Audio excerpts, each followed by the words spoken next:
Welcome to Life Support Live, the weekly show that can help us to boldly go in our own lives to better ourselves and the rest of humanity.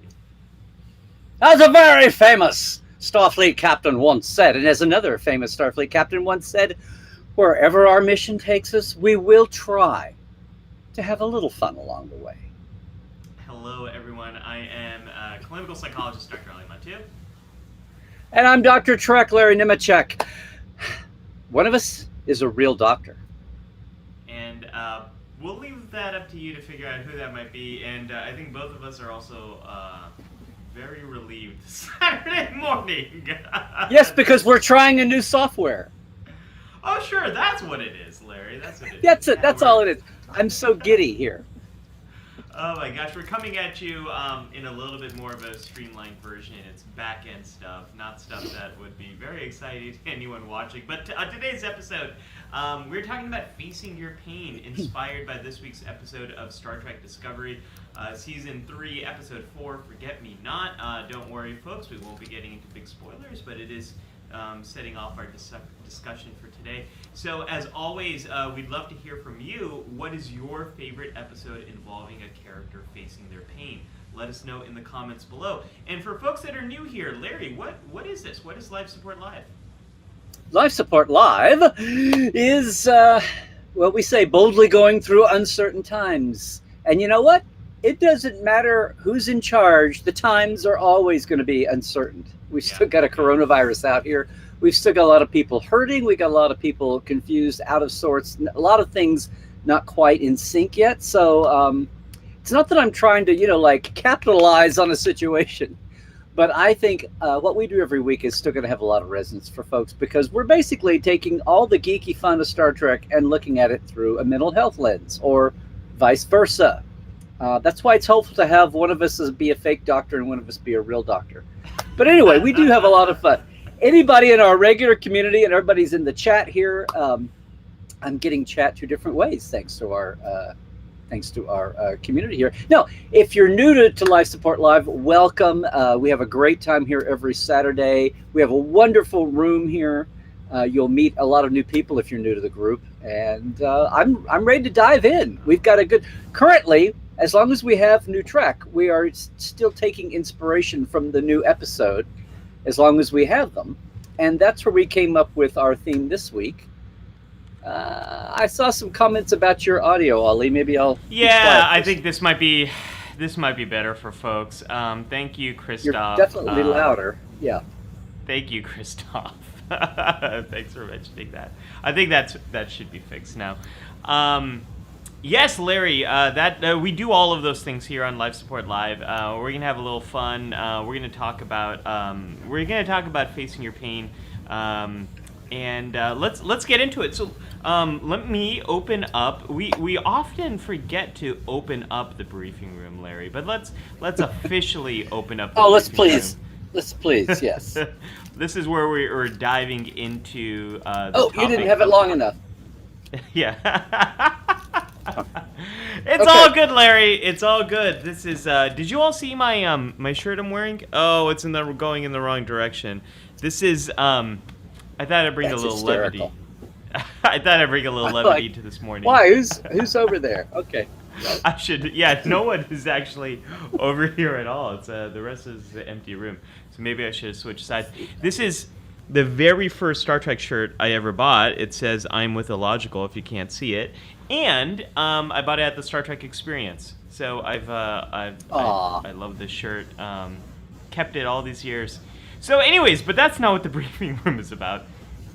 Larry, we're going to start off with a little bit of a non-spoiler discussion of this week's episode of Star Trek Discovery, and then we're going to launch into the rest of Star Trek's canon here.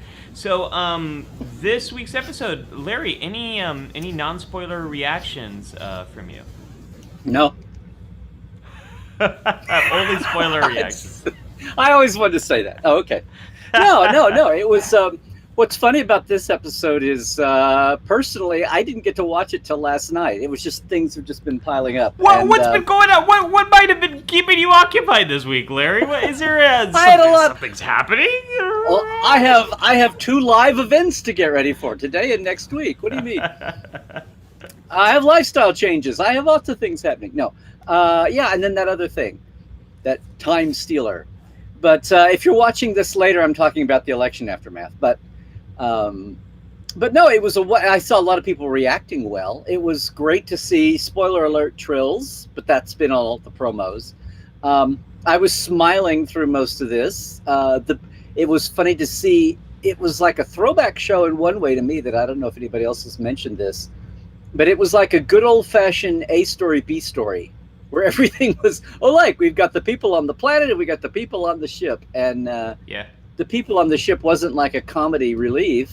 There were times when it felt that way, but I really, I enjoyed both threads. I loving to see someone woke up and realized, or they're reading the fan mail, that the entire bridge crew needs to be developed. So what we got to see with Owoskin and Detmer mainly, and Dr. Culber and all that. It's just amazing how they are. Even when I'm in my mind, I'm seeing, Dr. Pollard and Non and all these, and Linus, the Saurian, and thinking, Linus. okay, I love Linus. It's like, okay, so they had this big dinner scene. They must have shot that all in one day because that's like the only day that Non worked. It's like my production brain is going, oh, okay. And like I guess they didn't pay Tig Notaro this week. There's no Jet Reno even in the group shots. Okay. She must. I love how they say all crew available will report to the, for the movie right. Scene. The caveat of everyone available. So Jet Reno must have been repairing some crucial, life support system that she couldn't get away. No, and the Trill subplot was wonderful. I'm sure if we ever get to Toronto, the park where they shot all the Trill scenes, obviously by the lake, people are going to be running around doing Trill cosplay now on that path. Anyway, no, it was a lot of fun. And I know as I watched it, I heard you talking about. You loved it. I loved this. I mean, how could I not? Because of what we do. Yeah. Because of what we do, how could I not love this? First off, there's a subtle, maybe not so subtle reference to tapestry. So, have you wrecked Gino first tapestry reference of the day? I was like, they're not allowed to do our thing. The real canon isn't allowed to do our thing and name drop tapestry. But they did. Literal threads. Yes. Yes, quite literally. So that I loved. But hey, this episode does so much related to mental health. There are a lot of themes. Pretty much every plot, the A plot, the B plot, and all the character storylines. Yeah, they all have this theme of mental health. There's one moment where I'm not going to spoil anything. I'm not going to spoil the joke, but there's a moment where the computer is making these jokes about different ways to cope, and I thought that was hilarious. Everything in this whole episode is when we were talking about what should we talk about this week, and how do we also do a fresh topic. That's something that is a bit of a challenge for us. We've done now. This is episode, if I'm right, 30 or yeah. 30. So we've done 30 episodes. We've covered a lot of stuff. So how do we cover some new ground? And also, how do we explore new aspects of canon that we haven't done before? It's a lot of puzzle pieces to fit together. But the theme that really stuck out to me was facing your pain, and not only physical pain, but facing painful memories, facing painful experiences, facing difficult things that are painful for you. And this episode, from beginning to end, is about that. And I loved I love this episode. It's a Cyborg special. that's what's so funny. That was the first example that came up into my head. And before we get into Cyborg, I also have to say, I mean, you saw this episode last night. I watched this episode on Wednesday. Wednesday or Thursday. Whenever I saw it, this whole week feels like it's been one long election night. Sorry for those of you in the rest of the world, but in America, this has been a stressful week for us. But when I saw they this know, week, Ollie. They know. They've been waiting too. They've been waiting too. When I saw this episode, it just, like the last few weeks, episodes, like this whole season 3, each episode has given me some life support. It's given me a bit of a break. And much like, who mentioned it here in our comments section? Glenn. As Glenn, much like The Mandalorian has. These episodes have taken me away out of the stress and the chaos of my day and all of that sort of stuff. So it is really wonderful. I like the new characters. I like all of it. This whole episode. I'm on board. I'm on board with this season, Larry. I am completely on board with this season. I'm not scouring fandom and all that, but is it just me, or has the din about this? I mean, I think it's deserved, and I think anything that's a legitimate critique, I'm always about, and there's been plenty of it. But it feels like, as I predicted a year ago, Discovery's finally able to be comfortable in its own skin. And they're really using. Here's an example. This has totally nothing to do with either the main A plot or the B plot. But I loved how in Saru's dinner scene, in the dysfunctional family Thanksgiving scene, in the Star Trek 6 scene. Yeah. Oh, I didn't even think about that. I just thought about Saru's got the family together and they're all stomping out. No, there's a moment when they all start talking about haiku. Yes. And Non, who is a Barzan, looks at Saru and goes, haiku. And I was like, thank you. You know, I guess Linus is a little more cultural. He's up with it. I guess.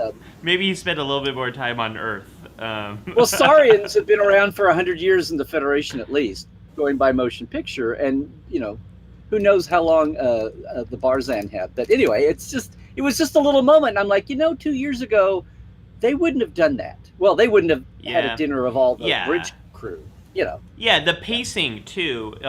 This episode really felt like it slowed down enough where that gets not only to the AB style of more classic Trek, and it's weird to call the Next Generation, Deep Space Nine, and Voyager classic Trek, but it gets back to that style, but it also gets back to that pacing.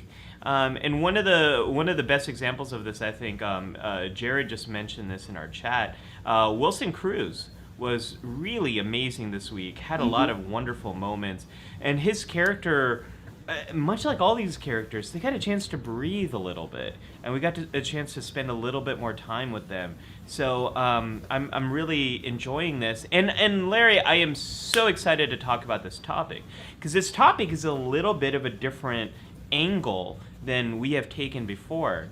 And so this is what we want to talk about today are character moments where people are facing their pain. They are facing painful memories, painful experiences. Nathaniel asked about, there's been many episodes dealing with memory retrieval. I wonder what the reality is. That might be a whole nother episode in itself, Nathaniel.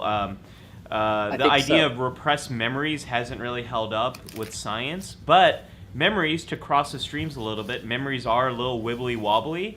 Memories are like Wikipedia articles. Anyone can sort of edit them. Anytime a memory is recreated, new information can impact the way we remember something from the past, which is both scary, but I also think it's optimistic because it's what allows memory us to alpha or memory beta. There we go. So maybe we should do a whole episode on memory at some point. But Larry, one of the episodes you mentioned in our prep, I thought is a perfect example of this, and that's Amok Time. Amok Time is a wonderful example of facing your pain, because where that episode really starts is Spock Spock isn't really talking about what's going on.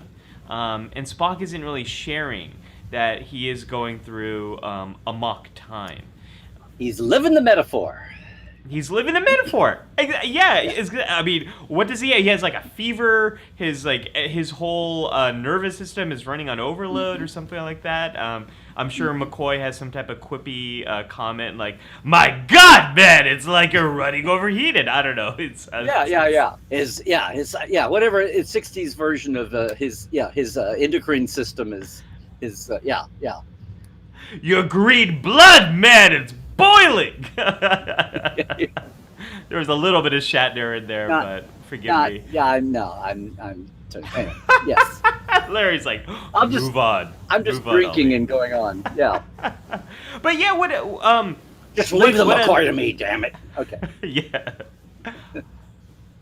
Bones. That was brilliant. All right, folks. There you go. Have your drink. It's going to be a very silly episode today.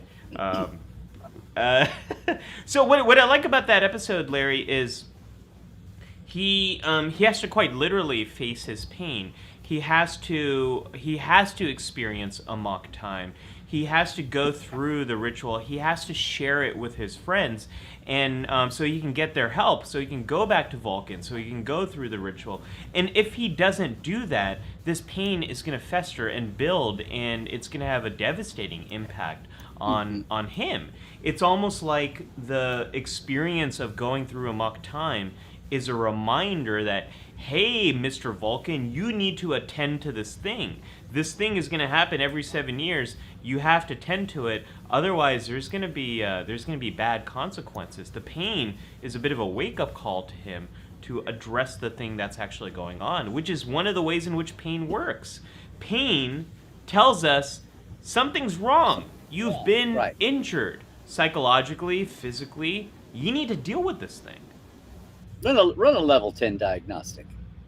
Level 10. Was that the first time we've ever gone that high? I was like, Saru, that's like, is that necessary? Have we ever gone to double digit? I right off the bat, I thought it was a 5-step thing, but with level 1 being the top. Well, that's why, see, level 10 is like, I don't know. They're dealing with 100-year-old, we didn't have those until the next gen era anyway, so he's dealing with 100-year-old scales. It's like the warp scale. So the warp scale and the diagnostic level scale have been recalibrated or something. I don't know. But it was a minor thing. That confused me at first. I'm like, oh, please, God. No, what Red Jack is in the computer? And then when they mentioned the sphere, it was like, oh. There was like all this callback to old, like the first 2 years of Discovery actually did exist. It's like, oh, yes, they're going to use these moments. They're doing a nice job of reflecting Discovery's canon while not getting stuck into it, like the spore drive. They're like, okay, we get, I know it's weird. Let's just kind of move on. Jamal's got an interesting point here, which I think is actually a pain point, too, for Saru. I mentioned this to someone last week, and the episode bore it out. Saru has to be the captain and not the bridge dad. Others will need to take up that role. Jamal, I think that's an interesting point, because he has not been the captain previously, and now he's struggling with how do I be in this role as captain, when in the past I've also been more of a part of the crew. And every captain has to find their own balance for that. And the ship's computer is ship's counselor. It's the ship's counselor. It's the emergency. It's the emergency counselor hologram without visual ramification. I mean, well, we're seeing some of the short treks. What was the episode, the short trek episode, Larry, where we see Discovery in the far future? Right, Calypso. Right. Yeah, so we're seeing parts of 3D holographic movie night. Right. Yes. Except we're seeing part of that. But you mentioned Star Trek V, Larry. Should we talk side? It's the most, when we said feel your pain, it's like, oh, I feel your pain. Do you feel my pain? Does he feel our pain? Do we feel his pain? It's like, really? We're going to, okay, fine. It's good. It's fine. It's like, okay. And I don't, this is, people point at this. I'm weird about my McCoy. This is like one of my least favorite McCoy things, because I kept thinking, really? in your entire life that we barely know. They could have dramatized the scene with him and his wife, or him and little Joanna. But no, they go and get him and his dad. It's like, why didn't you do? I don't know. I was really disappointed by that. But then I'm the one that doesn't like "For the World Is Hollow" much, because I think it's a very fakey. Oh, look, I'm dying. Talk about. Well, that's another one. Talk about facing your pain. McCoy knows that he's got a fatal disease. He only has months to live, and yet he says, "I want to keep working as long as I can." And then he doesn't say, "I'm going to go visit the girl on the planet and I'll have the fall in love romance this week." He doesn't count on that, and then it happens, and then he's cured. And to their credit, they never got to fulfill it. They left it for fan films to do later, to say, I'd like to be there in a year and see what's going on. So I don't know if that was Freddie Freiberger just being optimistic or what. Like, you guys aren't going to be back in another year. Yeah, but I think Scott. That was a case to me of doing that. So I like what Scott has to say. DeForest Kelley was amazing in that scene, but yes, the story point itself was random, and that's how I feel a bit about Star Trek V. I think Sybok has a really interesting message that is actually, I think, reinforced by Vulcans in Star Trek Enterprise, when we find out that there's been a bit more diversity in Vulcans and how they approach emotion. And Sybok's perspective that, like, hey, let's, like, experience this stuff. Let's experience emotion. Spock, let's, like, experience the pain, it's, I want to go back and insert a scene into 5 where Sybok is looking at the rest of them and goes, oh, what? He never mentioned me? Yeah. Oh, I bet he probably hasn't mentioned his adopted sister either, huh? Yeah. And Spock would just raise one eyebrow. We're not supposed to talk about it. I have kept the secret for 40 years, and or whatever, 30 years. A secret, Spock? No. And a mission. Well, I like Except the people that didn't tell us about Pond Far for 200 years. Yeah. Yeah, I know. Come on. They've been working together for so long, the humans and Vulcans. You'd think some human somewhere would have witnessed Pond Far. Don't even talk about, Sarek and Michael and Sybok. To me, the whole damn culture is weird. But then it's, Well, it's a little bit like the Klingons not talking about their foreheads and talking about the augments and talking about that whole history. We do don't not talk about it with the outsiders. Yeah. Vulcans would say we don't talk about it with insiders either. Right. Yeah. Yes, that's true. What I do like about Sybok is he recognizes that the things that make you who you are also the painful things. And he draws the distinction, maybe not so much directly, but I think an indirect message here, some of the subtext of Star Trek V, is pain versus suffering. That pain is universal, but suffering does not have to be. And what he's helping these different characters to do, when you hear the that's more of a warp core. I was going for a heartbeat. Boom. Boom. But the heartbeat sound and like the painful memory comes to be, right? All this sort of stuff. It's about helping the characters to come in contact with these very painful experiences, to give them words, to help them understand what happened there, so that they're not suffering anymore. And I think that distinction, it's something I'm going to dive into in the Counselor's Log, but I think that's a great message. That, along with the Yosemite scenes, I like that about Star Trek V. Most of the other stuff, yeah. But I do like that. I know. Most people cling to the fireside scene, right, and the campfire and the. To me, it's just all very token, and I kind of go, okay, fine. It's like, yeah, it's better than the other, but to me, it just all feels, it's all forced. But that's me being crabby Uncle Larry. Well, Larry, don't worry. We don't have to cling on to this movie anymore. Let's talk about Next Generation. So, there's an episode here, Larry, that I was very excited to talk about because I really wanted to pull a Next Generation episode that we've never talked about before. And so, this is a wonderful episode titled Ethics. So this is a Star Trek Next Generation episode in which Worf experiences a pretty massive injury that leaves him paralyzed. His back is broken. Is that what happened? Like a big box falls on him in cargo bay? In the cargo bay. Just a shelf gives way and he's knocked over. It's pretty mundane. It's almost as mundane as having your brother and nephew die in a barn fire. I mean, it's kind of like when Star Trek goes retro with disaster. It's like, really? Okay. The barn fire, like, yeah. I mean, we can talk about the barn fire. We'll talk about the Somebody's barn fire. Somebody's cut off the phone, Captain. I can't get out. Yeah, I know. The fire suppression is not enabled here. No. What annoys me about that is there's no gravity in space. Like, you'd think the computer would turn off the artificial gravity when something's about to fall on top of a person. You'd think, like, they could just do that. But, whatever. It gives us a great story.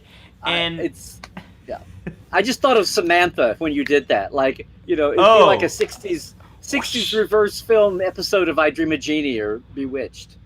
I was going for a little Q, but the Samantha works too. Oh, a Q. Yeah. Okay. Yeah.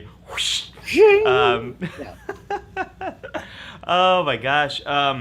The thing I love about this episode is not only does it get into medical ethics, and Dr. Crusher meets this other doctor who's doing a lot of regenerative medicine, a lot of experimental stuff.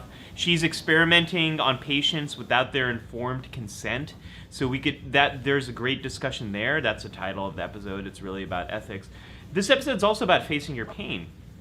Because when he's paralyzed, Worf wants to die. He wants to die by suicide, by ritual suicide, because and don't worry, there's a Klingon ritual for it. Yeah. Of course there is. Of course there is. The Klingon ritual of Mach Dak Bak Dak. That's when you have 3 and cups here's of the coffee. knife for it. Yeah. Yeah. Any other culture it would be knife number 47, but no, in Klingon. It's great songs will be sung about this Raktajino. Of course, there's a Klingon ritual for it, and he asks Riker to help him die, and Riker says no, and Riker says I'm not gonna, and Picard is like, hey, we have to kind of respect their culture, so you kind of have to think about this. And there's a great storyline with Alexander and who's going to be left in charge of raising Alexander. There's a lot happening here. Mm-hmm. And then, of course, where the episode ends, or the midpoint of the episode, is about him going through the surgery, or him trying out rehabilitation without surgery. It's not working. And anyone who's been through physical therapy knows a lot of physical therapy is about experiencing pain and building up your body's ability to work through that pain, building up your strength to get through that. I think there's a lot in this episode about, in Worf's culture especially, like, what does it mean to face your pain? Does it mean to face your fear of death and to complete this ritual? Or does it mean to face the consequences that you might not be a warrior anymore, you might be injured, and is that the facing the pain? I think there's a lot here we could discuss for a very long time, Larry. And apparently we are. No. So that's two. There's memory and there's pain there. So just file that away. Yeah. No, I'm looking in comments here and trying to keep up. Oh, there you go. Oh. Yeah, I think Alexander could have done with a little more love squishing, both the character and the actor. Actor Brian Bonsall had a very tough life and died just a couple of years ago. Oh my gosh, I didn't know that. Had a very troubled childhood, a lot of behavior issues. He was so bad. Well, I'm doing a K3 here now. Brian, when he was a kid, when he was playing young Alexander, when he was 7 and 8 and 9. He was such hell on wheels that whole plot about Alexander coming in as an adult was a couple of the writers' way of making him permanently an adult and not having to go back and hire Brian Bonsall. But Jerry Taylor wouldn't hear about it. She was like, "There's no way we're going to do that." Anyway, Zahir here says you have to talk about at 10:22. You got your finger on the button. Zahir says you got to talk about Troy and Riker facing the pain of losing Thaddeus. We're jumping ahead to Picard, but next gen people. Of losing Thaddeus, their son, how they remember him. Also, Deanna and Lwaxana confronting the pain and guilt of losing Kestra to the point where it's a physicality for it's a wacky Betazoid, illness for Lwaxana. What Trying to I think suppress them. Yeah, I never really connected these dots until now. That was Zahir's comment, Larry, about Yes. Lwaxana. Zahir, I never thought about this until you just mentioned it, but Deanna's an empath, and she's half human. Lwaxana's a full telepath, and she's full Beta Z, right?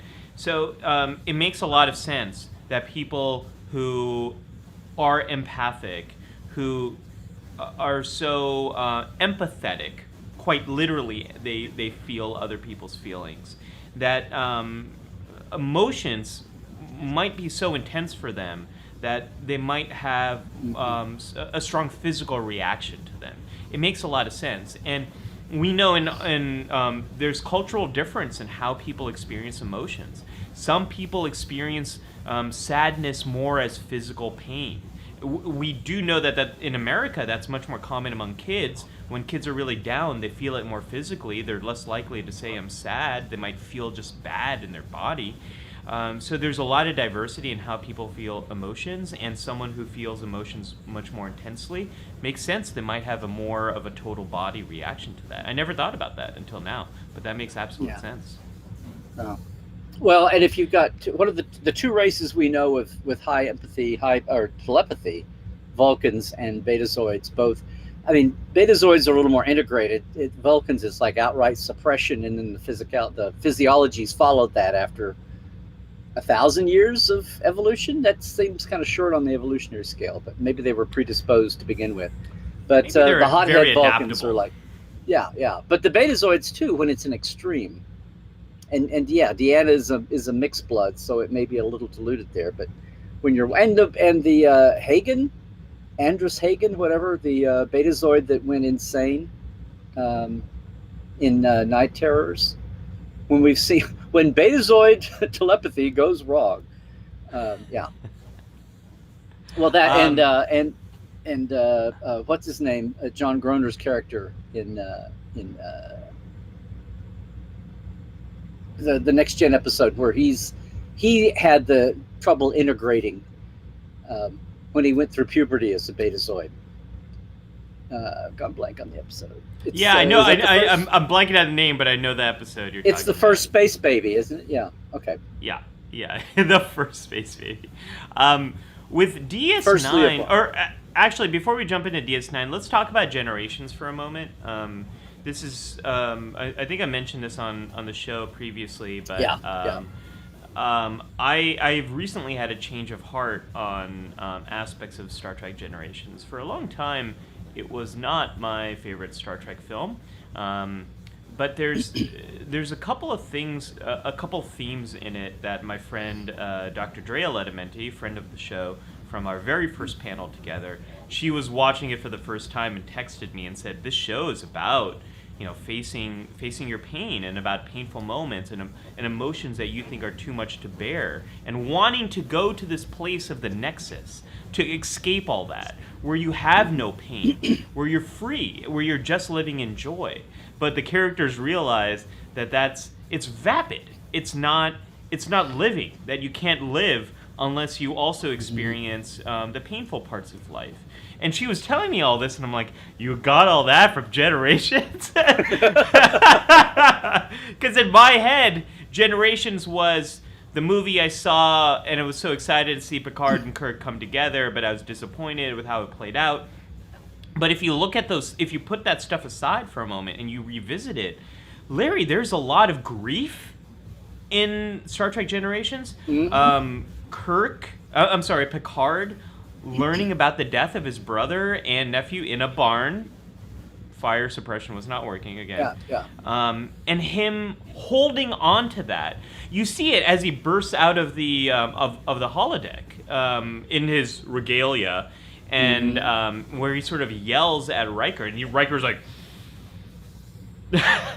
But you see how the anger, the grief, the shock is playing out for Picard, and it's not until the moment he sits down with Troy and is looking at the photo album that he realizes just how much pain he's in, and the idea of time and of about experience. It's the fire in which I prefer to think of it as a companion who reminds you that these moments will never come again. There's a lot of beauty in that movie about pain and about pain is a part of life. Again, you suffering is not universal, but pain is, and pain and joy. These things have to both exist for us to really live our lives. I think that's a wonderful message. In a way, that whole we have to have our pain to, it's almost a throwback, or mostly a throwback, also to the most black and white on the nose of episodes. Well, aside from Let That Be Your Last Battlefield, which I always it's like great message, cringy delivery. Yeah. But the enemy within, the old, separated Kirk, good and bad half, and we think about evil Kirk, raping Rand and all that. But part of that was also the fear of just anything negative, right? At the end, the evil Kirk doesn't want to integrate. It's scared when they're, it's painful. Anyway, I was thinking about, when and the Kirk without, or Picard in what's your favorite episode? Tapestry. Yeah, Picard without his oomph. Picard without the pain of the heart and the stabbing and that trauma. Yes, he needed to grow from that experience and realize how precious life is, how much he has to take advantage of the moments he has. I think Tapestry ties directly to Generations. What he says at the end of Star Trek Generations is a complete, almost like it's a thread, Larry. Almost like this all of this stuff is connected. Rose, let the threads touch you. Let the threads touch you. Oh man. I almost there at the end of this episode of Forget Me Not, I almost, as she stood there and the threads connected, I wanted to start rotating and get really glowy. And then have a Delton step up and just, touch her. Anyway. Oh my gosh, my mind would have just Rose brought up All Good Things, and the loss of the Enterprise is the pain there. I think there's a lot of different aspects of pain that are there. I think one memory that really sticks out to me there's a lot that sticks out to me about All Good Things, but the final moment where Picard joins the poker game, and he looks around, and there's a little sense of loss of like, I should have done this a long time ago. And I think it's Deanna who says, you're always welcome. And he starts the game and the mission continues, right? I think there's a bit of him facing his pain right there in that moment. The sense of loss, like, did I miss out on an opportunity to really connect with these people who have always been there for me in past, present, and future, as he learns in All Good Things. And he could avoid all of that, avoid those uncomfortable moments, avoid that painful experience, and never join the game and just bury it deep down. But he goes a different path. And he knocks on Star Trek knock, doo-doo-doo. That was more of a Voyager knock. I forget what the TNG knock sounds like. It's just a little there chimey. You go. Yeah. Nice. The Voyager one goes up. Doo-doo-doo. Yeah. The Deep Space Nine one is just like, yeah. Yeah. Deep Space Nine one is just okay. Well, speaking of DS9, let's jump into DS9. You and I both have two different examples we wanted to bring up. You had a wonderful example right here, Larry. Well, it dawned on me, and this was like the last thing I thought of, because we were talking about let's try to hit some episodes we haven't done before. This isn't well, it's the episode, but it's what the episode means, because rarely in Star Trek do we get an episode that was just as much of a shake. Oh, I just thought of a K3 I could have done this week. We don't know what you're doing this week, so you can call it audible if you like. I know. I got it. Okay. Bashir, left wing on 12. Okay. No, it's this Bashir's episode. probably not the guy you'd want on your football team. Or actually, he might be made for a good wide receiver. Are you kidding? Yeah, no, I forgot. I forgot the point of the episode we were just talking about for a moment. Right. So the point when his whole backstory through the parents, I love how it's the parents, especially his dad, that gets all the blame for his genetic resequencing, his genetic engineering. I'd forgot that it didn't happen until he was like a teenager. He was like middle school age. But when they have him genetically resequenced and he goes through living gene therapy, and it's revealed that he's basically he's like Khan-like here. He's got all these, but think about what it was like, and he changed his name from Jules to Julian. He started trying to adapt to that as a teenager. And as an adult, his dad, when it's revealed, his dad takes whether you think it's a crazy law or not, his dad takes the brunt of it and is the one that goes to prison. But in return for him getting to be just like he was, except now everyone knows. But just think what Bashir has done his entire life. Talk about fighting through, facing your pain and moving on anyway. Since the time he was since before he finished maturing, he has carried this. Hello? Yeah, I have clicked something I should not have clicked, so I am sorry. What are you folks. doing? There we go. I don't know what happened. Keep on talking, Larry. I'm gonna fix this soon. I'll just cover you there. No, it's like it dawned on me last night. I had not considered the fact that you do in a shallow way. It's not like it was a revelation. It's not like he found out that he knew his whole life. He'd been compensating, and O'Brien kids him later on about, you mean all this time you've been you've been taking your own handicap when we play darts or whatever, or handball? And he's like, well, yeah, but he's done that, getting the question wrong on the famous question wrong, the preganglionic fiber and all that, doing all that intentionally. He has lived with a lie his whole life. He's made himself less than his whole life. So this isn't just a pain of 6 months or a year or a couple of days. He's in his 30s here, 30 years he's gone on living that pain and playing through it. The pain of keeping a secret, because secrets that are like life and death secrets, it's like you're Jewish and you're hiding out in the Holocaust. It's like you're Anne Franking, when will my secret be revealed? That's a horrible stress. It's like living under tyranny and thinking, when will I ever get to live free again? That's a horrible stress to put on yourself, much culture, and then or culturally. But I just thought of it in terms of Bashir living with the pain, not just for a little while, not just, oh look, Worf just had a spinal injury and he's trying to live with it or deal with it. But he'd been doing it for decades. There we go. You'd almost have to be a Superman Perfect to get timing. through that. Perfect timing. Yeah, and speaking of Superman, that was sweaty trying to figure that out. I'm sorry, folks. I don't know how I enabled this picture-in-picture stuff. I'm glad we kind of got through it. Okay. Zahir earlier mentioned... No one's paying a bit of attention to me because we were all watching you play. Everyone saw my cheat sheet, my notes. Zahir mentioned earlier Wrath of Khan is an example of how not to deal with your pain.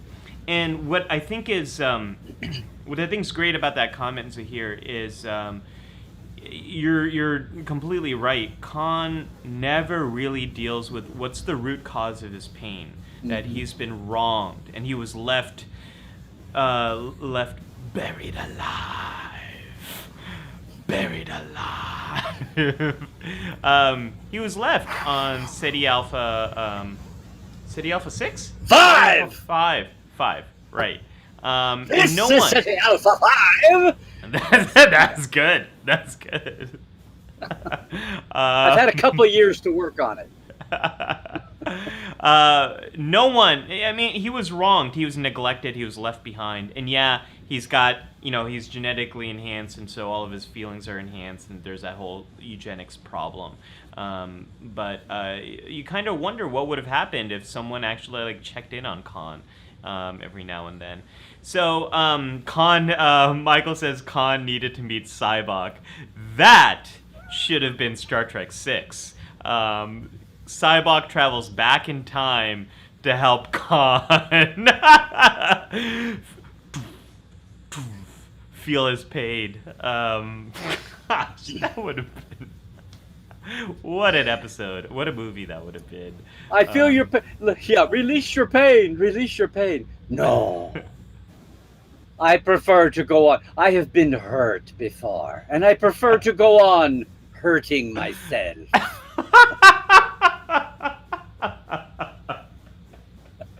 Cybok's like, okay. Oh my gosh.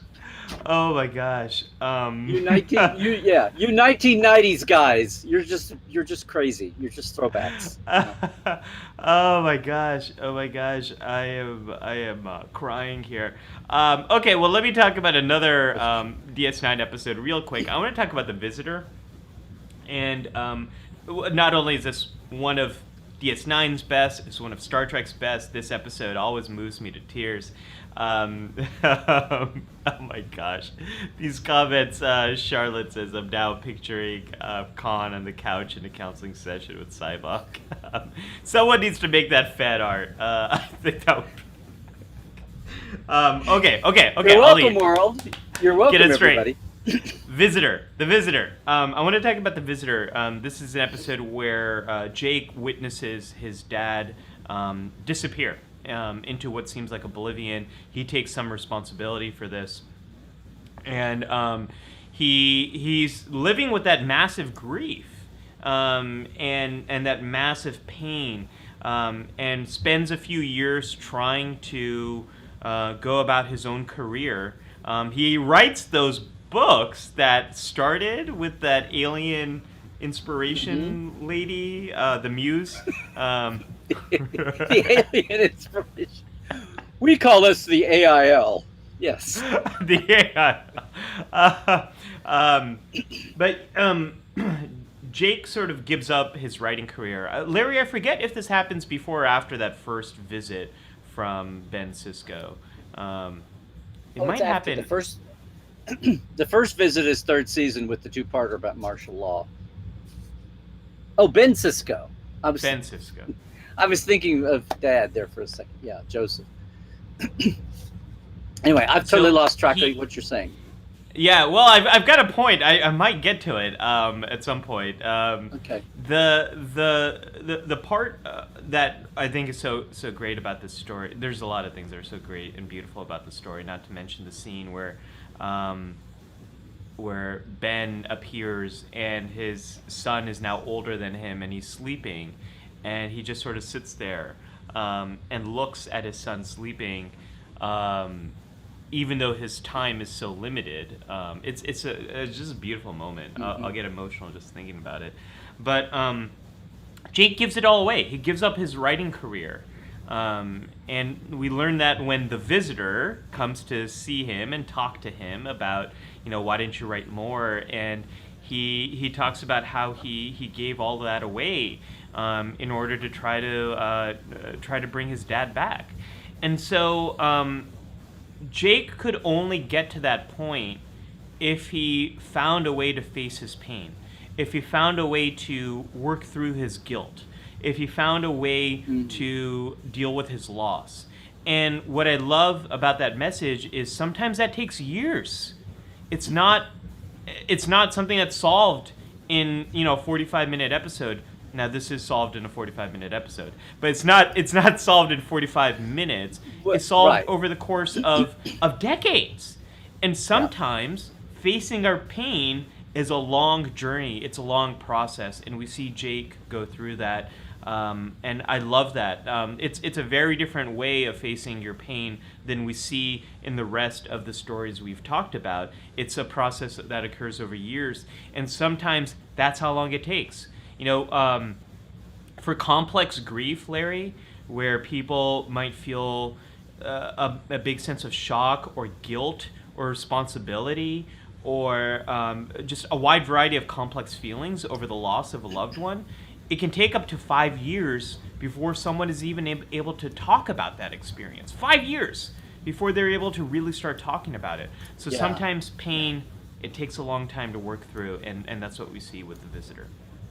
That's also, this could be for later on for counselors, for whatever, but the whole thing about statute of limitations on sexual assaults and rape cases and all that, well, any kind of assault, but it's most poignant with the assault dynamic is, well, if it was such a big deal, why didn't you say something at the time? And how many times have we had victims say, I couldn't at the time? Yes. And it takes the gears to pile up, and that whole lifting of the statute of limitations on some sex and assault crimes, because it just takes a while for the person to be able to deal with it. Work through it. Yeah, exactly. Cairo says, Ollie, don't worry, we're used to waiting this week for results for your point, whatever. Thank you, Cairo. Thank you, Cairo. I appreciate that. Linda says, wow, it took me 10 years to face the grief over my mother's death. And Linda, you're not alone. It took me 5 years before I could start talking about my brother's death. It takes a long time to experience these things sometimes, and Jake is a wonderful example of that. So Larry, let's jump forward. We got a few more episodes before we're going to jump into a few more things I want to talk about. Voyager has a fantastic episode about this, and folks, an episode we haven't talked about before. I'm always intrigued when anybody starts off a sentence with Voyager has a fantastic episode, because I'm a little down, but that's okay. That's my own personal witness trauma there, watching Voyager, watching the sausage be made for Voyager. So yes. and this is this is something you and I have talked about with Life Support Live, is our experiences as a community, yours, mine, everyone in the comments section, everyone in this community. We add texture and understanding and a deepening of our appreciation for this thing we love called Star Trek. Let's talk about latent image, Larry. Texture, not trivia. Texture, not trivia is my hashtag. Texture, not trivia. Yeah. I love it. I want to talk about latent image. This is a the Doctor's Sophie's Choice. Yeah, this episode, along with TNG's Ethics, these are sort of our two big Doctor episodes and medical ethics episodes of today. So this is an episode where the Doctor is, things aren't adding up, experiences aren't making sense. The Doctor's wondering if there's a malfunction, or if there's something wrong with the crew, or if the crew's hiding something from him. And long story short, the Doctor had to make a life or death decision about who lives and who dies, and he ended up picking someone who he has a closer relationship with, and he could not deal with that and asked the captain to erase the memory. This gets back to Nathaniel's point about memory. This is now our second episode about memory. He could not deal with that pain. And we can debate whether the Doctor feels pain. That's a whole nother discussion. But he wanted that wiped away because he just couldn't deal with it. And the end of the episode right there that you see is him having to confront it right again. And I think this is, Larry, there's been so many times where... thanks to Counselor Janeway. Yes. Yeah. Boy, that ship needed a counselor. My goodness. There's only so much Vulcan meditation can get you. Tuvok was really working overtime there. Or Bajoran spiritualism on DS9, apparently. Or Bajoran, yeah. There's been so many times where all of us want to just erase a memory, right? And it doesn't Flash. quite work like that. We have to find ways of integrating experiences we've all had, good, bad, ugly, the shameful parts of us, the parts that we're very proud of, and we have to find ways to integrate them with the story of who we are, and that's a painful process. And that episode really ends with the Doctor having to confront that, and we never really find out how that process played out for him. But I think that's a big step forward in the Doctor's journey to evolve, and it's a story I think that resonates with all of us. Yeah, I'm sorry. I was trying to catch up the chat here because I'm getting notoriously behind. No, and if anyone's interested in rewatching that episode, Latent Image is the episode. Yeah, and that's the only one because there is absolutely nothing else in Voyager about anybody playing through their pain. Oh gosh, there's a lot, and we could have chosen a lot. Pick a B'Elanna episode, and it's probably, oh my gosh, yeah. I wanted to talk a little bit about Enterprise, Larry. There's a you mentioned episodes. You were talking about doctors. There's 2 or 3 Dr. Phlox episodes about doctoral ethics. In fact, it seems like it hits Phlox and Enterprise. I mean, Enterprise is all about ethics because it's supposed to be they're all learning everything for the first time. But Phlox and doctoring has been around for a while. He didn't just become a doctor. But anyway, they lean into the doctor ethics episodes a lot there.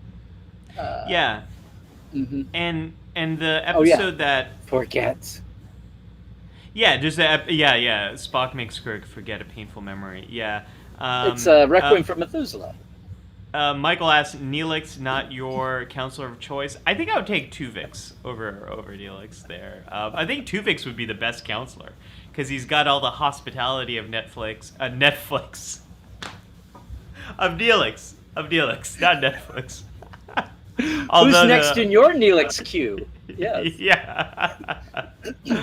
Oh man, what a day, Larry. All right, so Enterprise. There's a couple episodes that stuck out to me, and one of them, is a Dr. Phlox episode, and that's Similitude. This is the episode where Trip has a big injury, and a life-threatening injury, and the Doctor creates a clone to basically harvest parts out of the clone to save Trip's life. And speaking about pain, and Tuvix, this episode has a lot in common with Tuvix. There's a lot of questions here about pain and about life, and how far do we go to preserve someone's life if it comes at the expense of someone else's pain? And is Similitude what did they name him? Did they name him Sim or? Yes, Sim Trip was or Sim and Sim Trip was the construction. Does he experience pain? Is he alive? Can we justify saving a life if it comes at the expense of someone else's pain? And how far do we go? How conscious, how self-aware does someone else need to be? Does life need to be to experience pain until we start labeling it as pain and that this is unethical? I think Similitude brings up all of those questions, and there's no easy answers for that, Larry. No, and it just dawned on me that when we're out of new episodes and we're going back to our own themes, we should do Tuvix and Sim, because I hadn't even thought of I thought of them individually, and I know the problems inherent in each one, but I hadn't lumped them together like that because to me the whole Tuvix, well, I'll save this for that show, but I'll just say the whole Tuvix situation, I did not know until years later that this was a thing with people. And it's like pro or anti Tuvix as far, pro or anti Janeway Tuvix, because to me it was like you had two things that were here already, two beings, something happened, let's get them back. It's like, well, this was now Sim was like, here's living Tucker over, here's living Trip, and then we've created this thing on the side. And to me, that was, I don't want to say it was totally different, but it was a whole different. I mean, I didn't care about. It was like, oh, I cared about Tuvix because it was like, wow, that was a really good actor character combination. Yes. This was actually Yes. a Voyager that worked. I hate to see the character go away, but as far as the reality of the moment, it's like restore the two things that do no harm. It's like do no harm to the two that were here before, that do no harm to the one that came later as an accident. And Trip is more like, here's a creation that was existing on the side, and it seemed to be a tragedy because they were both there, but it was like you're still picking the thing that was originally here versus which applies to other situations in life, and we'll save that for the show. But anyway, it's both episodes take me back to a feel. I think Tuvix more so. Take me back to that same feeling I had when I watched A Private Little War for the first time. And the episode ends with Bones saying, like, this is not a good situation. And then Kirk kind of responds like, what would you have me do, Bones? Mm-hmm. There's no answer here. This is an impossible situation. And I think Janeway is in that impossible situation with Tuvix, where there's no right answer. It's all morally, ethically gray. And whatever decision you're going to make is going to come at the expense of some life, which happens with similitude, which happens with latent image as well. I was going to say, that's your Sophie's that's choice. Latent image. Yep. Yep. Decision. There's a comment here I wanted to bring up that's really kind of tied into... Oh, yeah, and so speaking of Enterprise, Glinda says, T'Pol's struggle has fascinated me. For so long, none of the crew knew anything about what she's going through. And, I mean, can you imagine, speaking of facing your pain, being the only Vulcan serving on a human ship where there's only one other alien... this is not like Vulcan Starfleet time of the original series or the Next Generation. The culture and the differences, there's a big gap there between you and humans. How much pain must she have been going through, holding in so much of that experience? And we can go deeper into T'Pol, and that actually made me think of Carbon Creek, one of my favorite episodes of Enterprise, because we see T'Pol's ancestor, and we hear about how the Vulcans had visited Earth earlier. They had some knowledge. They decided not to make further contact until First Contact happens in Star Trek First Contact. But that same loneliness, and you see T'Pol's ancestor with this great Star Trek tradition of the actors playing their ancestral selves. I love that. Right. But this longing for a little connection and a little bit of curiosity, and what do they do when they're sort of stranded here on this planet? I think that pain of loneliness, this is something I wanted to talk about in the counselor's log, but being alone, being lonely, you feel physical pain. There's actually research that suggests the same regions in your brain that are activated when you experience physical pain, similar regions are activated when you're lonely, when you feel isolated. T'Pol was going through that on the Enterprise, and her ancestor was going through that with Carbon Creek as well. So I think that's another great example of pain.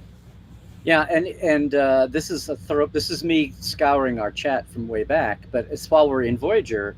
Oh, we've gone on to we went into Enterprise. Anyway, here's one more from Zahir about Voyager. He thought I was talking about this, but I wasn't. But it's worth bringing up. Lon Suter on Voyager, the psychotic, the serial killer, murderer who played through his pain, his therapy. He undid his therapy to come out and deal with an intruder, and then died for it. But it was really tragic, but tragically heroic. Anyway, someone who dealt with a demon for the greater good and sacrificed for himself. Anyway. Gosh, the problem with today, Larry, is I want to rewatch all these episodes. I would That's a love problem. to spend.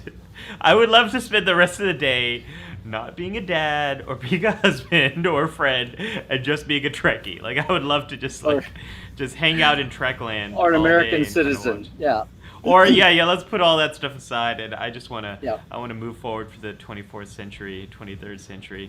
Oh my gosh. So I wouldn't. It wouldn't be Modern? an episode of Life Support Live if I don't bring up the Kelvin timeline. And I have another example of facing I your tried, pain. people. I tried, but okay. I will always defend the Kelvin films, and I'm going. Hey, folks! Not only am I defending any old Kelvin film, I'm defending Into Darkness this week. Yeah, last week I was talking about all the problems with Khan there, but I would argue that throughout these three films, one of the best character arcs we have is with Zachary Quinto's Spock, and also with Leonard Nimoy's Spock. Their journey together. But in Star Trek Into Darkness, there's a beautiful moment where they're on that ship that they stole from the The shuttle. Yeah. the incident with Larry. Help me out here. It's a Kelvin. I don't care. It's the three of them. It's what's his name? What's his name? Spock. They stole it from, or they got it from the incident with he was in the first season of Star Trek Discovery. The Mud incident. Thank you. Okay, thank you, Ollie. You remembered it. They have this ship that they got from the Mud incident. It's a very faint. Here's a little K3 for you. Here's a Dr. Ali. It's not even a K3. It's more of a K2 factor. It doesn't warrant K3. K1.5. Okay. K1.5.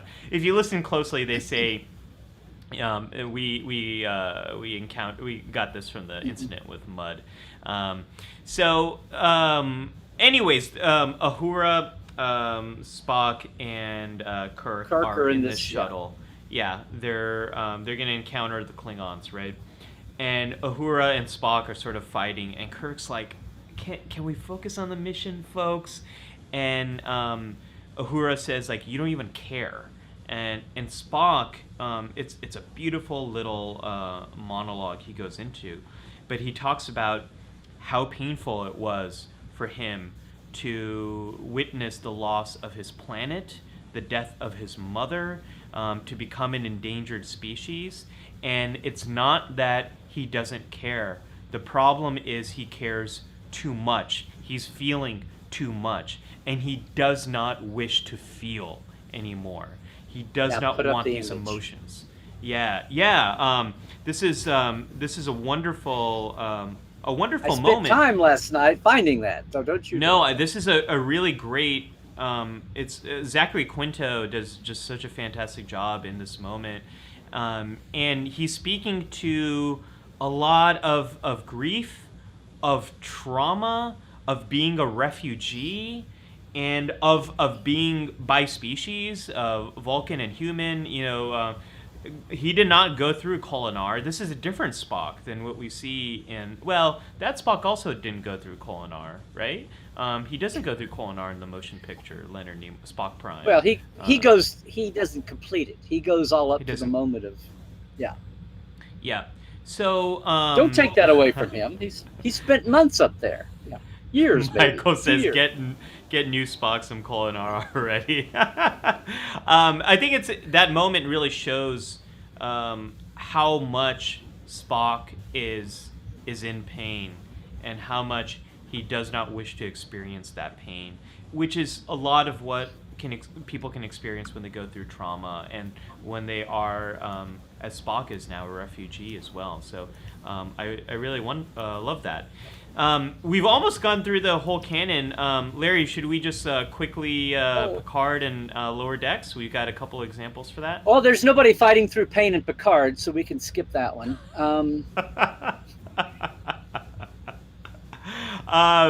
Yeah, the XBs I think is they're a great parallel for folks that are in pain. We could spend a lot of time talking about XBs. Yeah. But why don't we talk about Lower Decks just for a moment? Just for a moment. Yeah.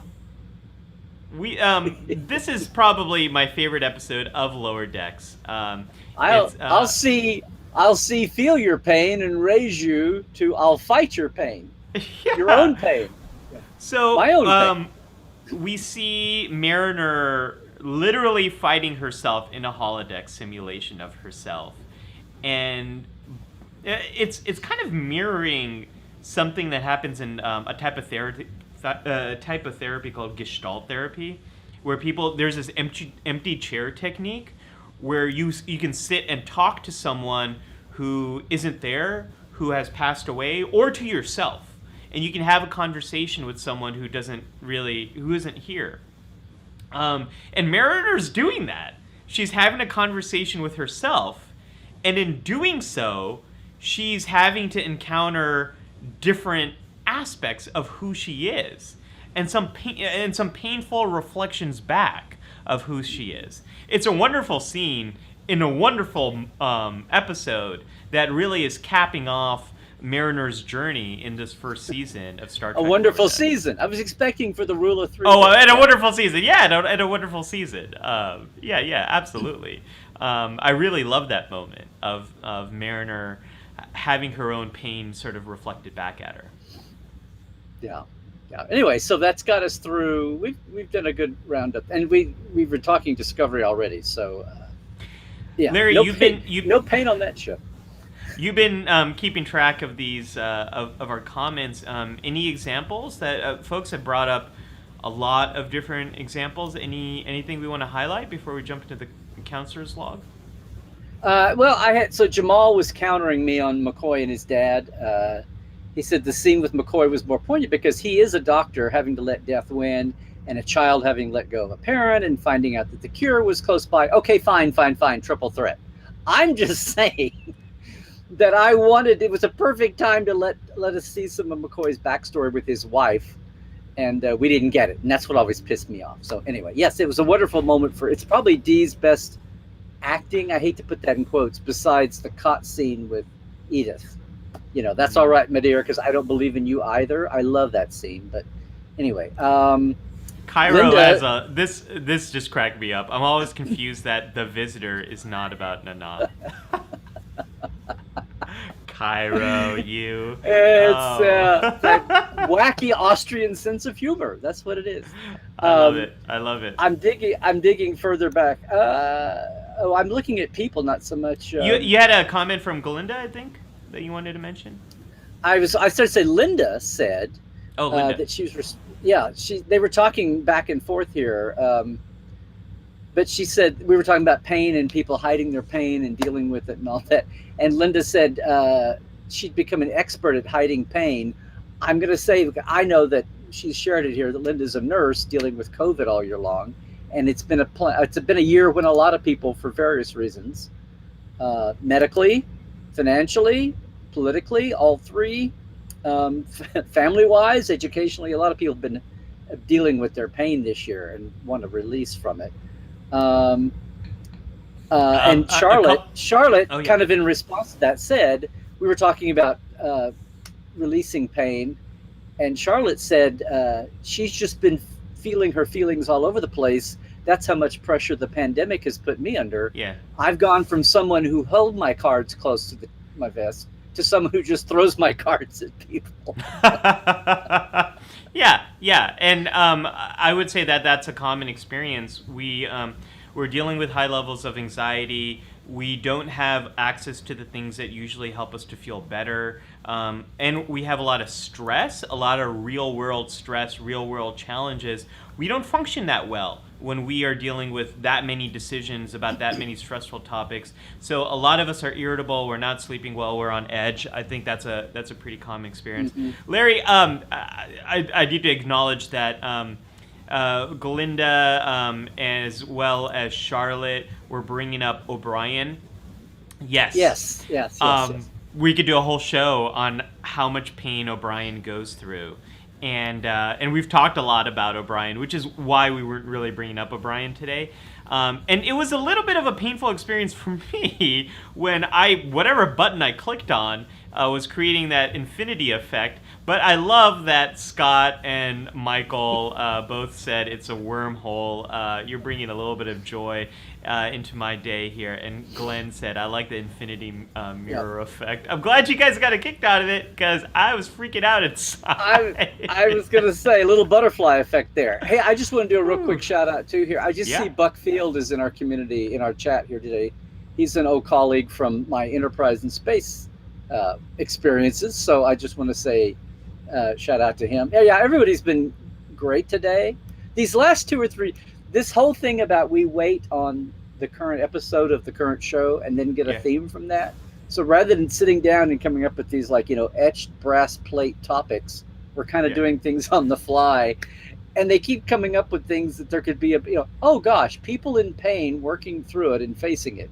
That's never happened in Star Trek before, much less, decent drama.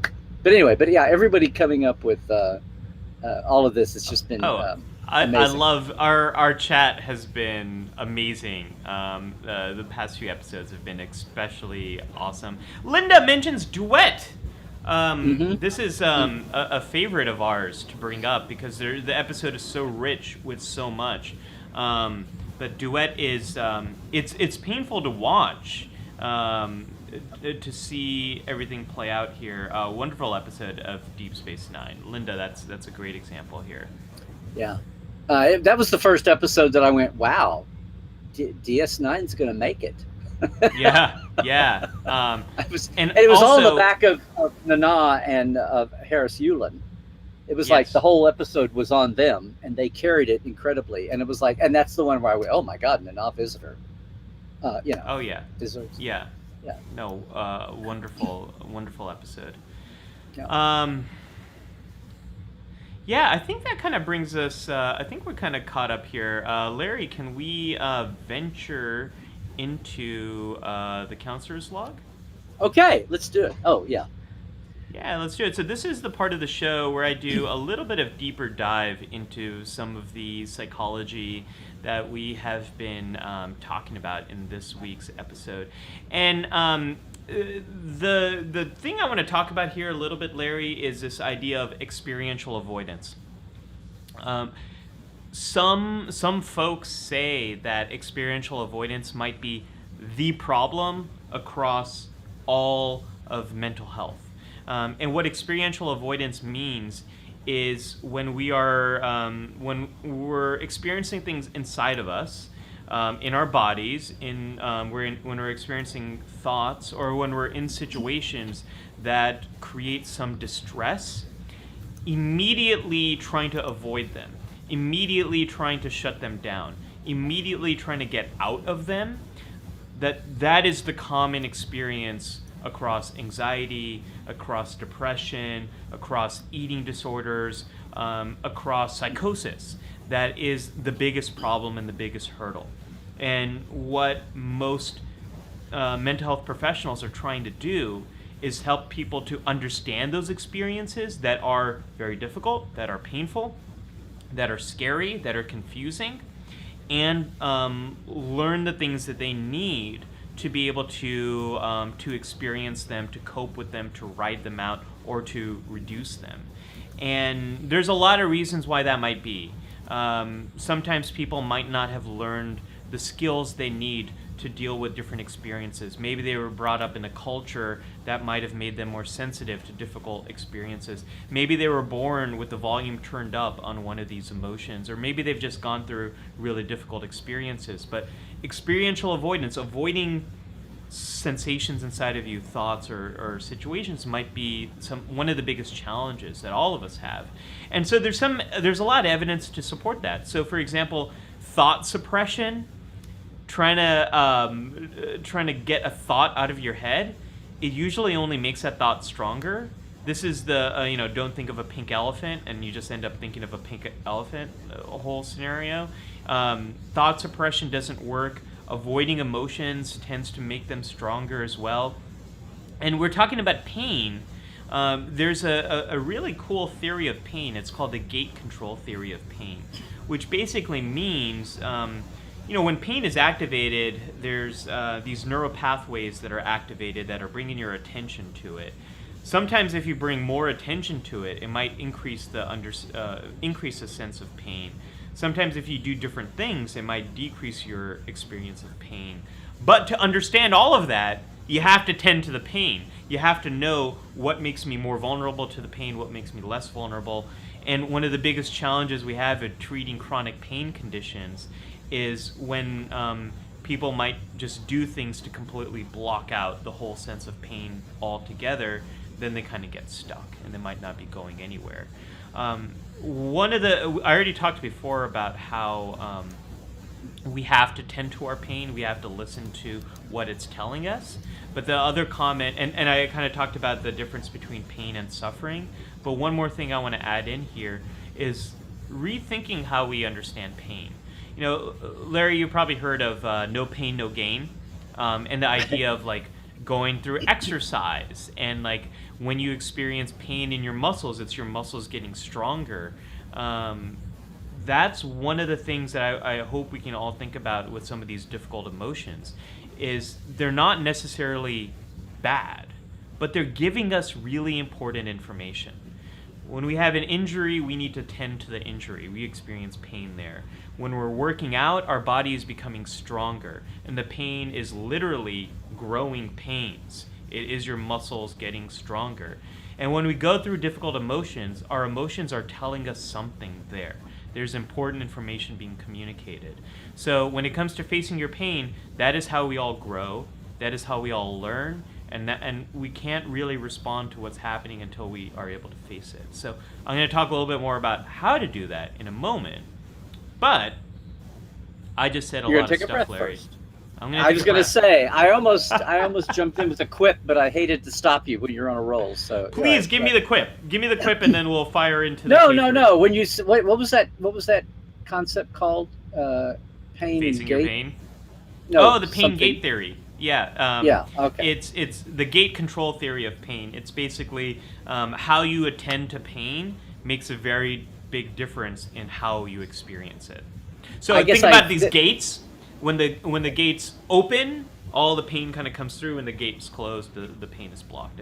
Think about it. I see. Okay. No, it's good, because the minute you said the gate, whatever, my mind immediately, I was like, gifted and talented education. What? That's my old dad gene kicking in, as opposed to my old TNG kicking in. That I didn't go think Ms. McFadden. What are you talking about? Okay, but no, we're clear. We're totally clear. I'll give you one example. The pain part is, I think a lot of men and a lot of people who identify as being more masculine are really vulnerable to this. A lot of the cultural messages in the United States about being a man is you bury that pain deep inside. And I've talked about this on the show many times.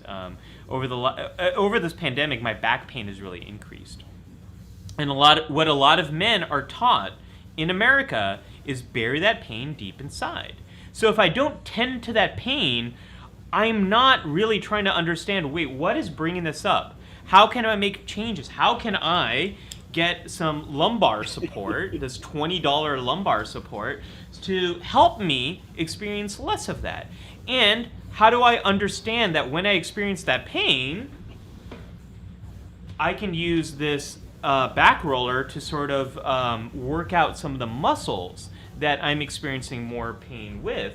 And I can do some core exercises to strengthen my body so I experience less of it. So we have to really listen and understand what our body is telling us.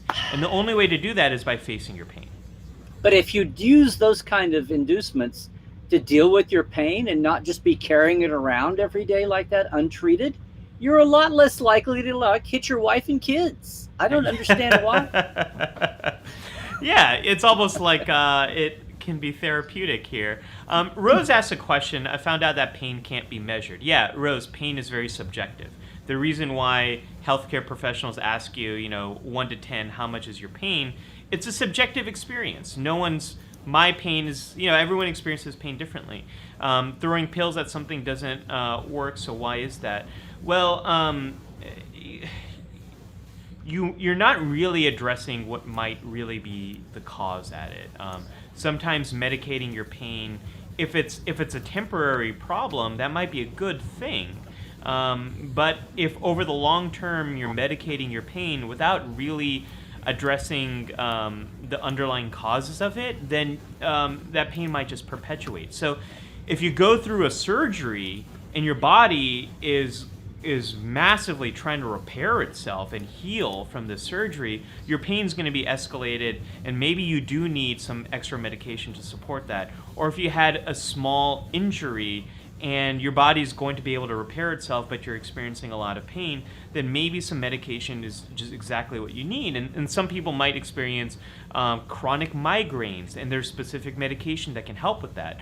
But if you don't really understand what is causing the pain and have a plan that can best address what that underlying cause is, then you might not really go anywhere. You might be stuck. And all the stories we've talked about today are eventually get to a point of you got to understand what's going on here so you can really start to deal with it. Yeah. Larry, I want to jump into. I'm just going to say your bit about we were talking about the macho bit. I almost didn't know if you were going to go into your Kyla Detmer impersonation there. But it was an interesting moment last night when she's finally comes and asks for help. And the other thing I got out of last night's episode, listen to me, out of forget. It was last night's episode for you. Yeah, it was. It was very fresh. The other bit was going back to, we talk about this we were kidding earlier, but how there's no counselor on Discovery, and we even had Cornwell was a counselor in her prior life. Although they don't make a point to say whether she was a Starfleet counselor. They just talk about her being a counselor. We assume, if she's an admiral, I assume. But who knows? Well, or the whole thing about when did Starfleet formally have counselors, and right. Deanna talks about it being sometime between Kirk and Picard time.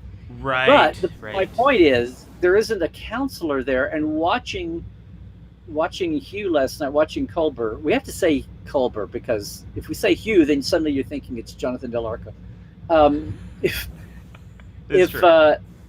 Watching Dr. Culber last night, and watching how Dr. Pollard is, I'm sure she barely gets a line anyway, but and it was nice they had her in there.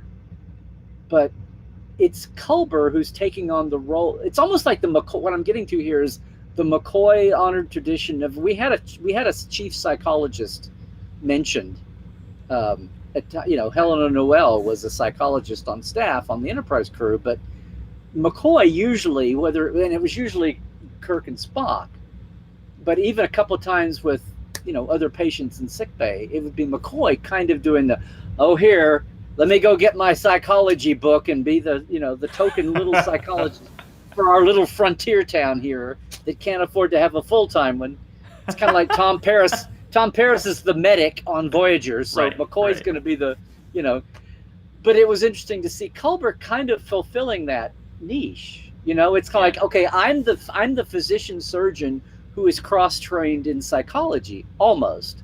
Which, if that's a thing and not just the writers writing a scene, and him just stepping out of it, but it makes his whole journey to the dark side of the spore drive and back kind of have a little more meaning too. But what he does with Detmer, last night is perfectly, the whole thing about, hey, I loved his throwback, even though it's white, not black, but his whole throwback little screwdriver handle tall med scanner was wonderful last night. But anyway, that whole setup with her about, if you want to talk sometimes, I'm here. No, it's okay. I'm fine. And then the redemption of that, where she says, would you like to, the image that I pulled for the last night's show. Yeah. But his whole position, his role there as the unofficial counselor for the crew, maybe, if it's not just personal links, he doesn't really have a personal bond with her. So I thought, that we've seen. So anyway, I agree. But your line about being macho, it's a macho thing, and her bit about, he says, hey, I get it, you're the pilot, which is a line that we hadn't really, it's like, now they're suddenly going to develop all the bridge crew. It's a very logical thing to get into with her, wherever it came from. And for her to say, yeah. And it's going to be interesting to see if there's even a little more behind that. But anyway, I think there will be the idea of the responsibility she might be experiencing for everything that's happened to Discovery. I think that's going to be a wonderful exploration. There's just before we jump into K3, a few comments here about pain that are really just wonderful. Glenn says, it took me a year to deal with the pain of losing my dog. And Glenn, what I want to mention here is for a lot of people who lose an animal that they love, I went through this last year. It's a type of grief that when you might not feel like your grief is allowed to be expressed in society, it can be a very difficult process. There's a name for this that I'm blanking on right now, but the grief we experience grief repression? when we lose. No, it's grief sublimation. I'll come back to it and I'll share it with you, Glenn, when Larry is doing the K3. Repressed grief syndrome. No, that's not it. Come on, it's got to be one of those. Sorry, Bones, you're not. You got to look through some more textbooks there. It's real grief, and it's sometimes more powerful than other grief because the animals we love give us nothing but love. It's a very supportive, loving relationship, and I can't give you anything but love, baby. Yes. Sorry. Speaking of facing your pain, you all have to face our pain of singing to you every week. Was that a transition? Libby says females are often told others have it worse. Stop complaining. Yeah, so that's having to second guess yourself. A popular term, which is gaslighting, which is like when society is sort of making you question your experiences and if they really happen and if they even warrant any action. Libby, you're right. And Scott, before we turn it over to the K3, says one of the best one-liners I learned in my coaching days is what you resist persists. It's a twist on an older phrase, the only way out is through, but it really has resonated with me.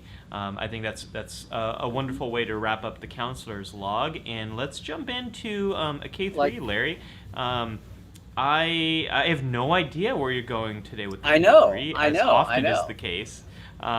So what do you got for us today, Larry? Well, we talked about DS9 here a little bit. I was trying to go back to real-world cases in Star Trek's family of people who had a pain and faced the pain, and sometimes it's mental and sometimes physical. And there's one moment, it's a famous story during filming Devil in the Dark when Shatner found out his father died, and they were ready to shut down filming.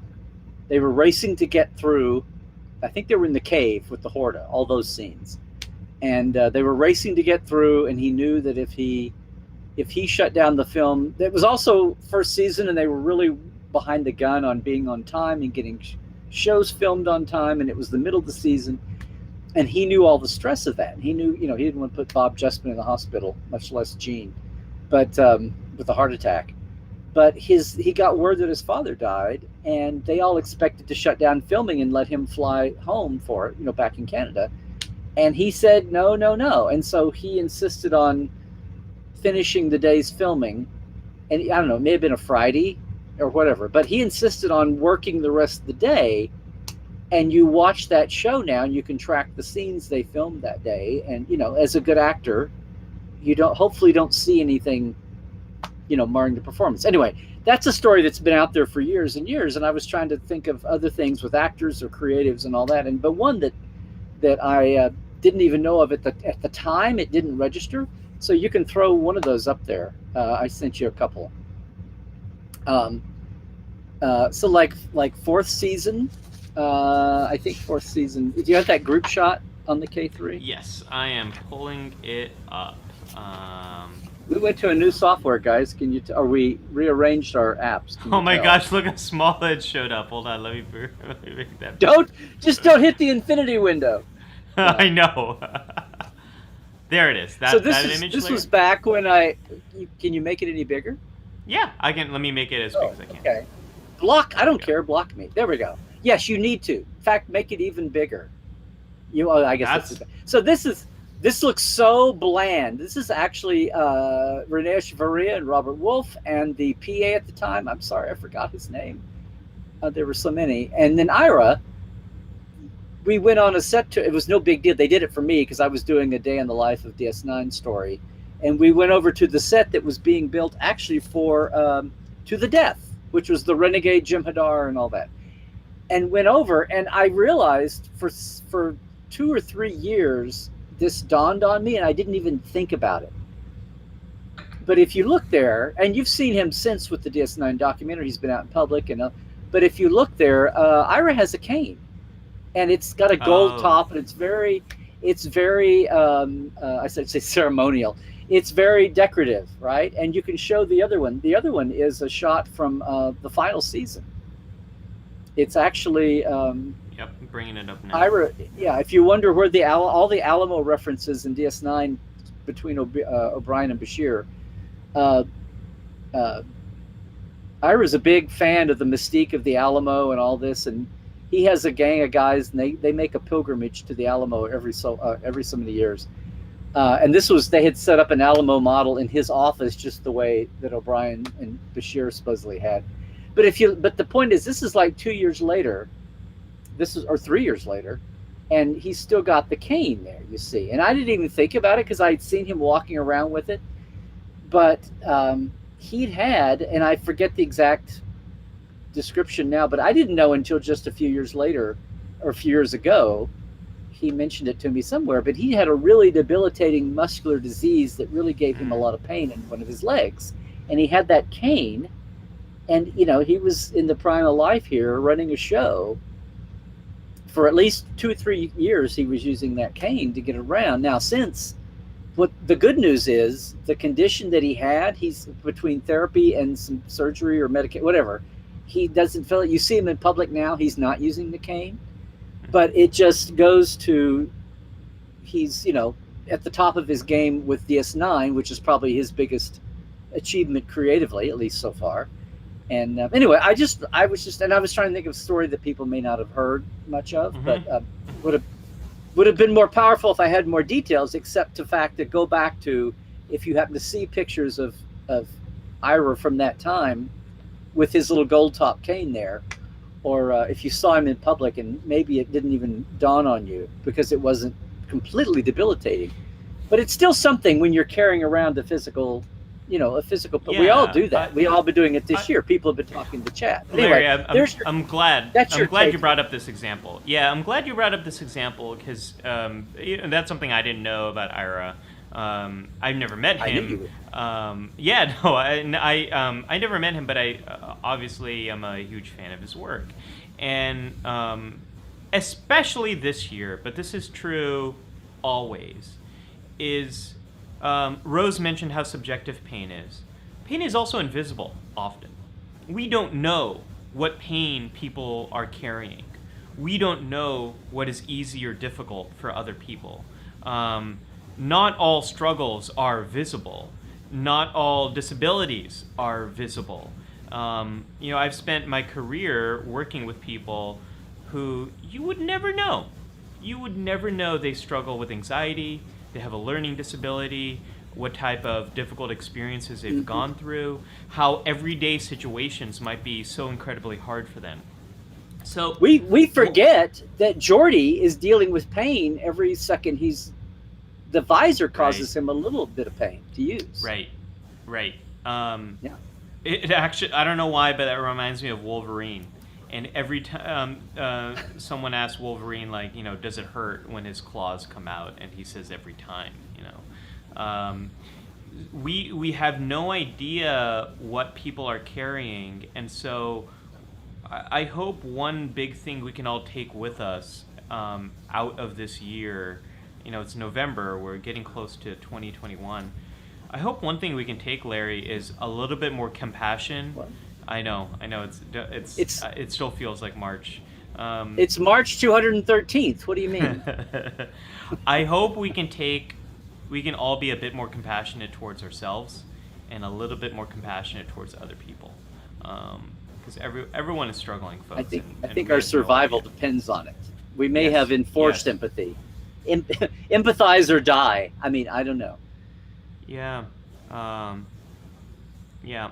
So let's and Away with mission, that, away team, away briefing. Yes. Let's get into our away mission. So this is the part of the show where I bring up a little example of one way in which you can apply this to your own lives. When you can take one piece of what we're talking about and apply it to our own lives. So actually, to get this started, I'd love in the comments section to hear. A lot of people have been talking about their own pain that they've experienced and how it's impacted their lives. I'd love to hear examples from everyone in our community about what's helped you to deal with your pain, whether it's physical pain, psychological pain. What's helping you right now. Glinda says hashtag be kind, hashtag share the love. I'm with you on that, Glinda. So one thing I want to share is the idea of running a level 1 diagnostic, not a level 10, not a level 5, not a level 3, but a level 1. And what I mean by that is level 1. Number 1, run a level 1. I want to host Star Trek level 1 diagnostic. Dum dum dum dum dum dum dum dum dum dum dum dum dum. Okay. Where the drama's always high and the tech's always broken. Dum dum dum dum dum dum dum. You know. CBS is greenlighting a lot of Star Trek shows right now. I think it's the geek squad of the geek squad of Star Trek. Not a bad idea. Not a bad idea. It's just the tech support.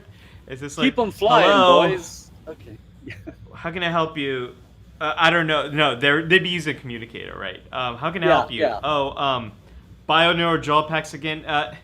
Hey, Katie, bioneural gel packs are down again on deck 13. I know. We just fixed them. Someone made more cheese in the replicator. Gosh, we really need to fix those cheese protocols. I'll send someone down right away. Get the cheese to sick bay and get out. Yeah. Anyways, Tech squad, can I help you? There we go. Tech squad, can I help you? Okay. Have you tried cutting power to the unit and then restoring the power to the unit? That's the 23rd century way of saying turn it on and off. I love it. Okay. I love it. So yes, level 1, Zahir asks, is level 1 the highest or lowest? And Glenn says level 1 is the lowest. So bigger is better when it comes to diagnostics. So here's why I say level 1 as being the lowest. I talked before about how experiential avoidance might be the common problem across all aspects of mental health. Well, there might be a common solution there as well, which is getting a little bit more contact with these emotions that are painful for you, understanding what they do to you, and understanding how they impact you. And I say level 1 because getting a little bit of contact with them. Before we can really understand what to do with these emotions, whether it's chronic pain, whether it is anger, whether it is sadness, whether it is anxiety, you have to know how you experience it in your body, what thoughts it produces, and what urges come up, what you actually want to do. So one of the things that I do with folks is I do some mood induction.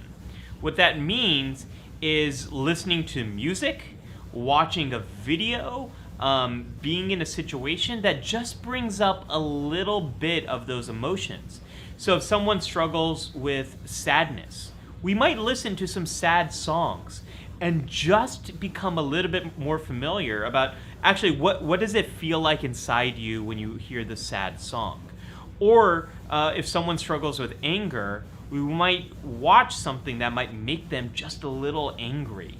There's a lot of that content on social media. It's not that hard to trigger anger right now. But like in a controlled situation, experiencing a little bit of it, a level 1 diagnostic, and then getting really well aware of what is it like for you. You can't really know what to do until you're aware of how you experience that. Like having done this for many years, I know for me one of the first signs that I'm anxious is my heart starts beating faster and I start sweating. I know that. I know one of the first things for me when I'm angry is I get a lot of tension in my body. And I know one of the first things that happens for me when I'm sad is I really want to start looking away because I start to feel like I'm getting teary-eyed and I need to I feel this sensation of trying to shut it down. Once we have a level 1 diagnostic, once we're a little bit aware of how this plays out for us, that can set us down that path of facing our pain and learning what to do. But none of that, Larry, is possible unless you know the first initial signs of how this plays out in your body. So that's my away mission for this week is whatever emotion, whatever painful experience you might have, just running a level 1 diagnostic. One of the ways in which I do this actually for a lot of folks, Larry, who might not know what emotions they're struggling with, we watch the first 10 minutes of Pixar's Up. Because those first 10 moments, the first 10 minutes, it's all the basic emotions are there. Joy, sadness, loss, anger, it's all there in those first 10 minutes. And for some people, it might be a painful experience to watch that scene. But we track what's happening minute to minute in their body, what thoughts are coming up, what does it feel like. Oh, you mean you use that as a therapeutic tool or a diagnostic? Yeah, we'll sit down, we'll watch it together, and moment to moment, I have them describe what's it like for them, and then that's what I meant in a clinical setting. This isn't something you and the wife and kid do. This is you're talking about as a clinical tool. Okay. No, I mean, although my daughter loves Up. She does love Up, but yeah. I'm just saying you didn't make that clear at the beginning, and I was confused. So I was no, we'll actually do that. So okay. Yeah, I'll actually do that, and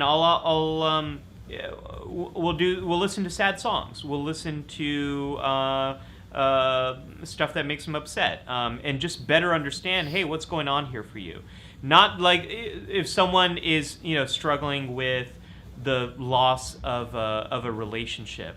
We're not going to dive into all that stuff right away, but we might listen to sad songs and just better understand, hey, what's sadness like for you? That's the running level 1 diagnostic.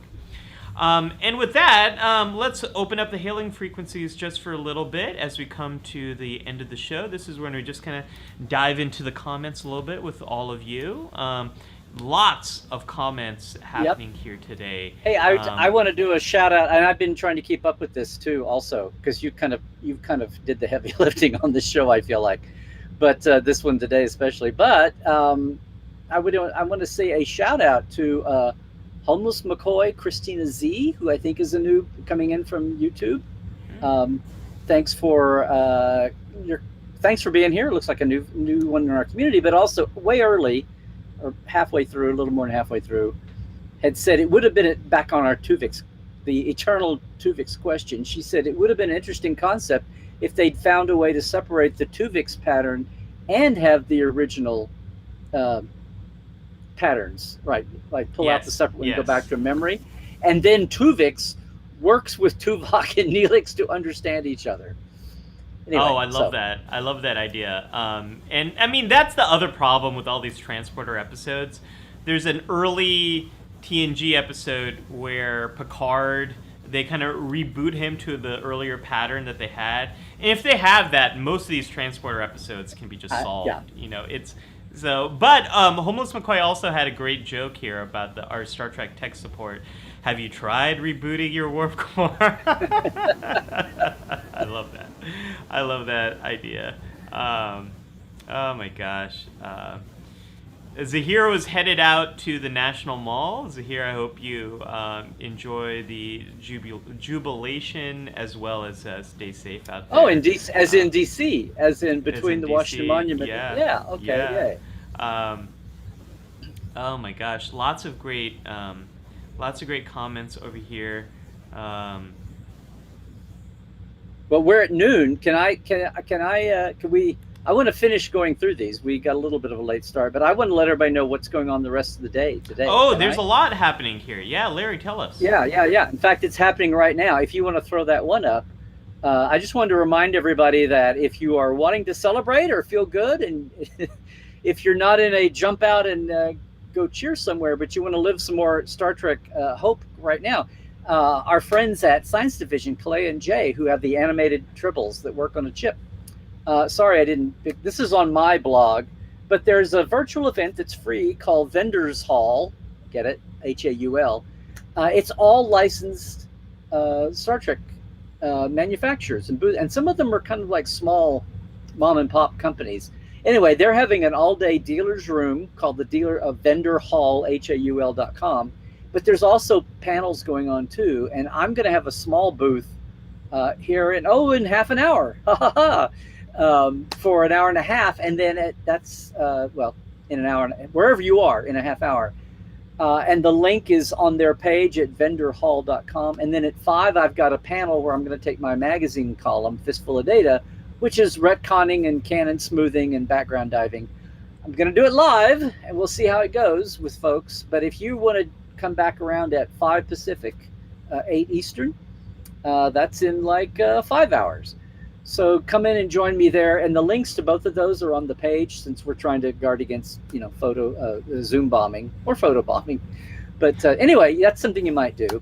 And then just a reminder real quick, next Wednesday is my annual open house in Portal 47.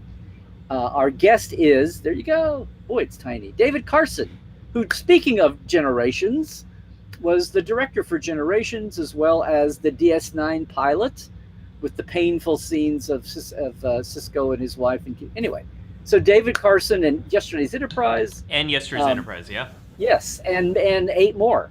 But he's our big special guest. My open house every year is where we open the doors of the portal, which is a subscriber program. It's a mini con all year long, every month, with a lot of features. But that's the time we open the doors and let everybody in. But you just go and leave your email so I know who's coming. But go to LarryNemecek.com and you can click on and do that, and then you'll get all the details about that. But that's Wednesday night, the 11th, at 7 Pacific, 10 Eastern. So I hope a lot of our community here can come over if you're not used to. I've got some portales in the community already. But anyway, that's 2 big things. The Vendors Hall today, and then the open house for Portal 47. Both of them are free and virtual, and wherever you are in the world, you're free to come in and join in. Real quick, a couple of things I just want to plug. I believe Charlotte and a few other folks have been talking about experiencing panic attacks recently. So if this is a problem you're experiencing, Charlotte, I've got 2 videos on my YouTube channel that might be helpful for you. So I have a video about, I think it's called Stopping Panic Attacks. And I also have a video about 10 quick ways to reduce anxiety. So if you watch those 2 videos, if anyone has opportunity to put the links in the comments, that would be great. But if you go to youtube.com/The Psych Show, check out Stop Panic Attacks and then also Quickly Reduce Anxiety. Those 2 videos might be helpful for you. And then check out the links in the description section for more information about those things. I hope those are going to be helpful for you. Lots of Marley says, or Marley, I'm sorry, the Discovery episode was amazing, truly a gift for me, for Star Trek fans. Marley, that's exactly how I felt about that episode. If you're, we didn't really get into this in the episode, but the love in this episode, if I get into more about that, that might be a bit more spoiler territory. There's a lot of love here, romantic love, but also a love for your friends, for your family, the crew as a family, working through the conflict in that dinner scene. Yeah. Tilly's conflict with our engineer, I'm blanking on his name, Andrew Rapp's character. Stamets. Yeah. Stamets, right. Yeah, Paul Stamets, yeah. I don't know what it is about Discovery, but I think of everyone in terms of the actor name, not the character names. I don't know. I need to work through my own things there, but there's a lot of love in this episode, and it was beautiful, and it was exactly what I needed. So Marley, I completely agree with you. Glinda says I have a cat purring app. That sounds really soothing. Something we could all use a little bit. We could all use a little bit of spot. I have spot love right now. When I knew we were in the last, we had a wonderful dog cat named Schneider that I wish was around for Instagram days. We finally had to put him down about a year after we moved. He was with us for a year in our new place, but for a few days he had the loudest, most He was the smartest thing. He was my dog cat. He was a cat, but he was really like a dog. He was more of a dog than a dog we have for a while. But I had the last few days, he had the loudest purr. And a week or two before we lost him, he was healthy on that end until the end, and I recorded his purr, and I've got it. And it's just as loud as I remember. I mean, he could be across the room and you could hear him purring. It was that loud. Anyway, he was a great tabby. Larry, a quick question from Homeless McCoy. So is the 5 p.m. PST, is it on YouTube? Yes. In fact, it'll only be on YouTube, and there'll be a link. It'll be on my, let me think. Make sure I'm telling you this right, because we're doing, yes. All of the virtual hall is trying to be on YouTube eventually. They go to different links. But it'll be on YouTube, yes. If you go to their page, the link is there. I think it's coming. I think it'll also be on my page. I think if you go there right now, it's scheduled. No, it's it's unlisted, and you still have to get the link. It'll be on my page, but it's unlisted right now. So yeah, go over to the page. And get it. Cairo just mentioned. Cairo's comment reminds me that a lot of our European community is going through another lockdown, another shelter-in-place. The rates of the coronavirus are really increasing there, as they are in America too. But we may be there in another month or two. We might be headed in that direction. So Cairo, we're so happy you're here. Cairo says, as an extrovert who's single and living alone and experiencing another lockdown right now, the pain of loneliness is definitely a permanent companion, but virtual connections like this one here do help somewhat. This is why we do this.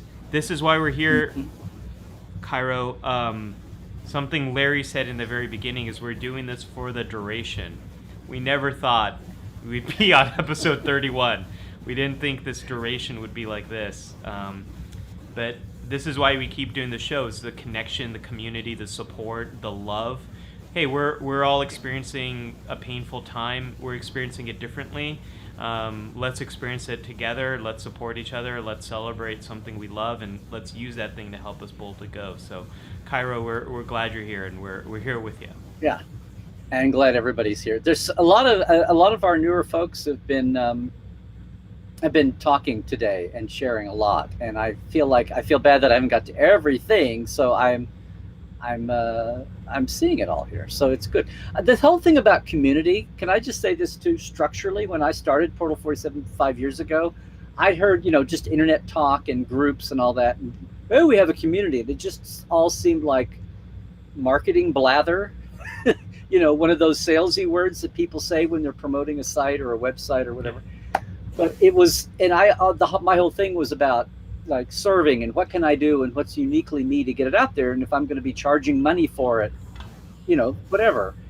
And the thing that came back to kind of slap me in a good way was a year or two after I started Portal, and my other communities too, now this one, but just my general Facebook pages, having people say, as the weird toxic online phenomenon started to grow, and discovery coming back, and that pulling people out of the from under all the dark rocks, having people say, I'm so glad you're having this safe space for us, and or we have a place where we can talk and not, safe space always felt a little squishy, but literally when it got to the point where you'd be having just an open conversation and somebody would come in and dive bomb you with something totally out of the blue, and you're like, what? Who did that person come? Who are they? And then you, if you get savvy, you say, are they even a real person?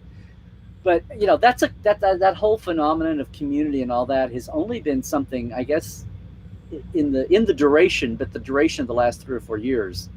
The downside of things has made me appreciate that for real, and the fact that other people, a lot of our fellow fans and a lot of the people that I can serve, appreciate that. And it was never part of the building. It was like, what do I have that I can get to you?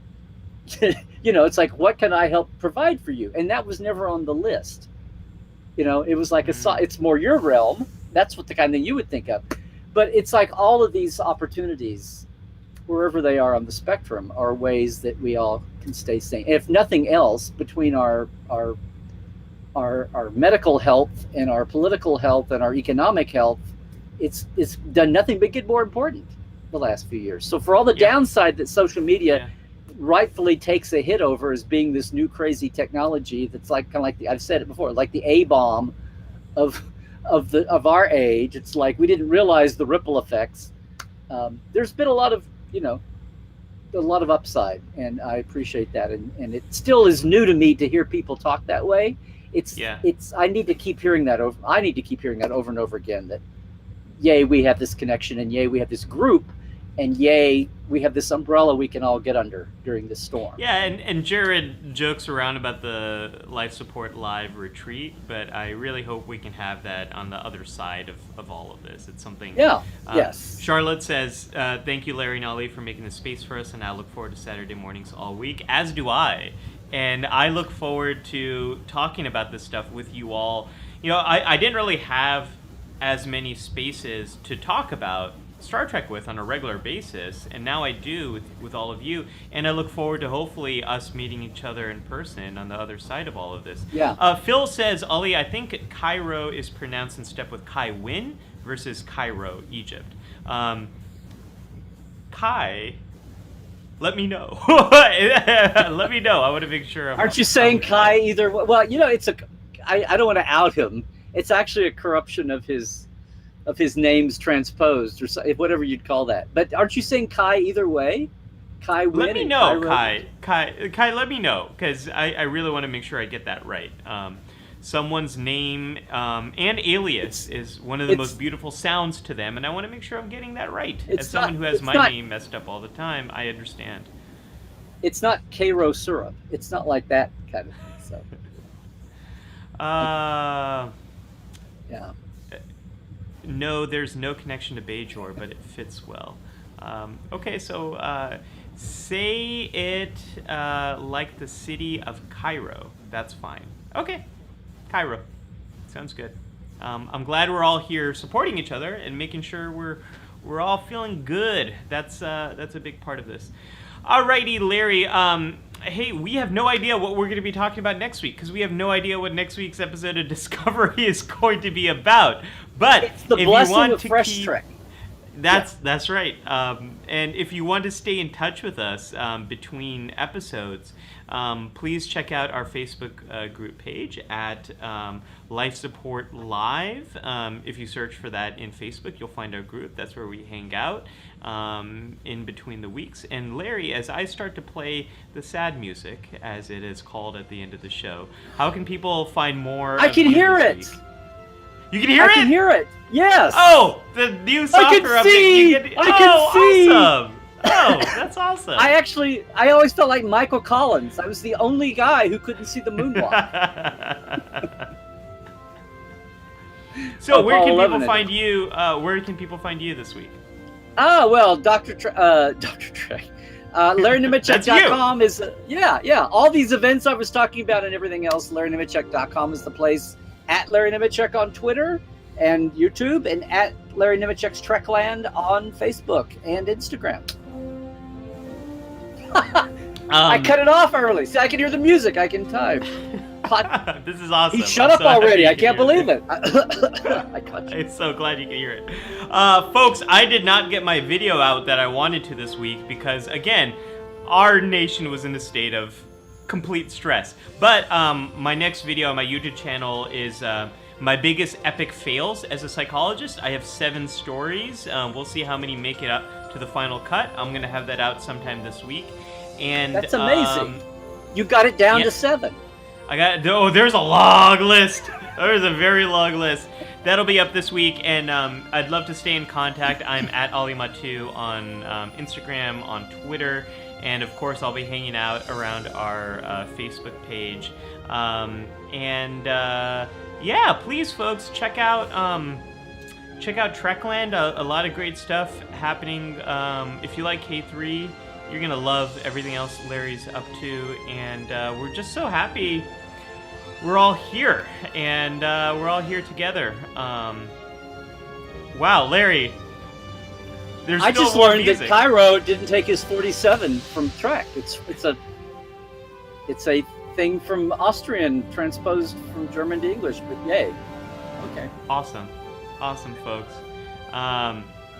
Hey everyone, Don't forget I'm sorry. to be awesome. The one time I can hear the music and I haven't overtalked it. I know. It's like the opposite. Folks, we love you all. This Please is the part that live sounds long and like prosper. 80s NBC News music. Okay. Hey, And trek well, everybody. We'll see you. there we go.